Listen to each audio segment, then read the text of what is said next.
한 사람이 회사를 샀다고 가족과 사랑이 자동으로 해결될까요? 이지혁이 입을 열자 모두가 숨을 멈췄습니다. 내가 AP를 인수하겠다. 이지혁의 말은 새벽을 깨우는 경적 같았는데요. 그 소리에 집 안과 카페, 그리고 사무실의 공기가 순간 얼어붙었습니다. 이지혁은 비혼주의를 말하던 그 사람이었지만 가족과 동료들에게 동시에 책임을 지겠다는 결심을 말할 때는 다부진 얼굴이었습니다. 이지혁의 손에는 수년간 쌓아온 무게가 있었고 그 무게를 더는 혼자 지고만 있지 않겠다는 선언이었습니다. 먼저 반응한 건 이수빈이었고 그 다음은 이지연이었어요.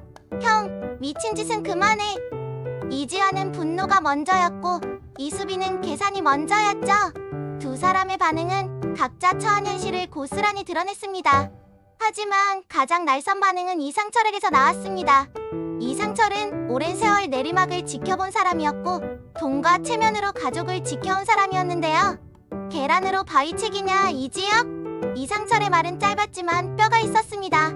이상철은 자존심과 현실 사이에서 갈팡질팡해왔고 이 발언은 이지혁의 마음에 오래된 상처를 건드렸습니다. 박성재는 술잔을 천천히 내려놓고 이 상황을 관찰했습니다.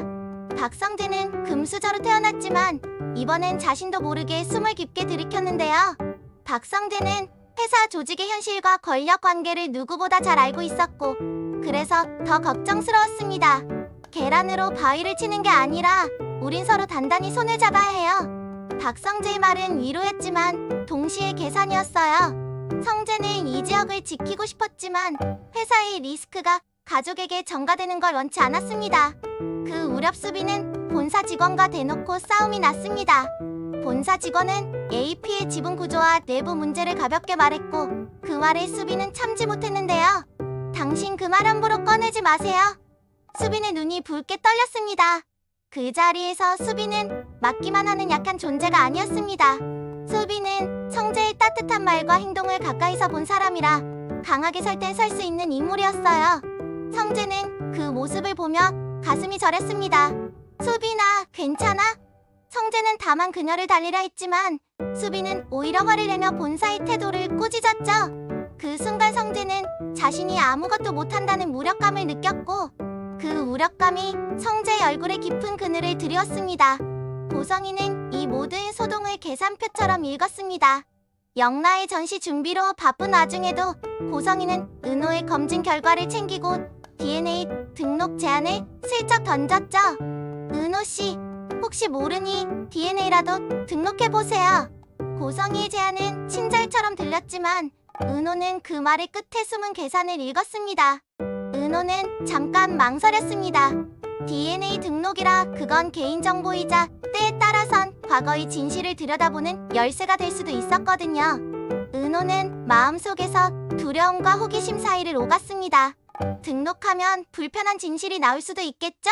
은호가 조심스레 물으니 고성희는 미소로 둘러댔습니다. 아니면 더 확실해질 뿐이에요. 그 확실함은 누구에게는 구원, 누구에게는 위험이었죠. 은호는 그날 고객으로부터 소개팅 제안을 받았습니다. 고객의 말투는 상냥했고 제안은 솔깃했는데요. 은호씨, 이번 주 토요일 저녁 괜찮으세요? 은호는 잠깐 기분이 좋아졌습니다.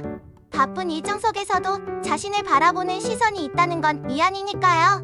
그러나 그 소식을 들은 건 이지혁도 마찬가지였고 이지혁은 그 제안을 알고 바로 은호를 막아서려 했습니다. 은호, 그건 좋은 생각이 아니야. 이지혁의 목소리는 단호했는데요. 은호는 고개를 돌려 그를 바라보며 물었습니다.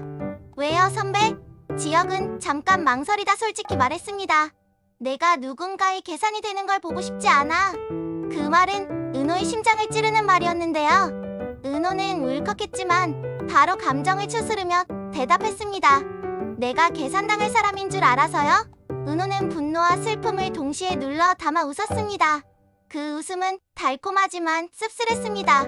은호는 스스로를 보호할 권리가 있었고 그걸 누군가 대신해주려는 태도는 때로는 미안이면서도 통제였습니다. 첫 번째 심리적 클라이맥스는 바로 그 장면에서 터졌습니다. 이지혁과 은호 사이의 긴장이 폭발하듯 커졌고 주위 사람들은 숨을 죽였습니다. 박성재는 입을 다물었고 수빈은 손을 꽉 쥐었고 고성희는 표정을 찌푸렸습니다. 내가 내 보호 아래 있어야 한다는 식의 태도. 난 그걸 싫어해. 은호의 말은 부드럽게 시작했지만 끝에선 칼끝이 되었고 이 말에 이지혁은 잠깐 표정이 굳었습니다. 두 번째 심리적 클라이맥스는 본사와의 갈등에서 왔습니다. 본사 직원들이 AP 인수에 따른 리스크를 내세우며 이지혁을 말렸고 그 자리에서 수빈과의 감정 싸움이 다시 불거졌습니다. 너희는 현실을 몰라. 한 본사 직원의 말에 수빈은 단호히 대답했습니다. 그럼 당신은 사람을 알기나 해요? 이 말에 현장은 한동안 싸늘해졌고 성재는 가만히 두 사람을 바라보며 자신의 무력함을 새삼 깨달았습니다. 세 번째 심리적 클라이맥스는 고성희의 제안, DNA 등록을 두고 은호가 내적 갈등을 경계한 장면이었습니다. 은호는 자신의 가족사와 정체성을 지키고 싶어 했고 동시에 자신의 미래를 더 확실히 하고 싶어 했습니다.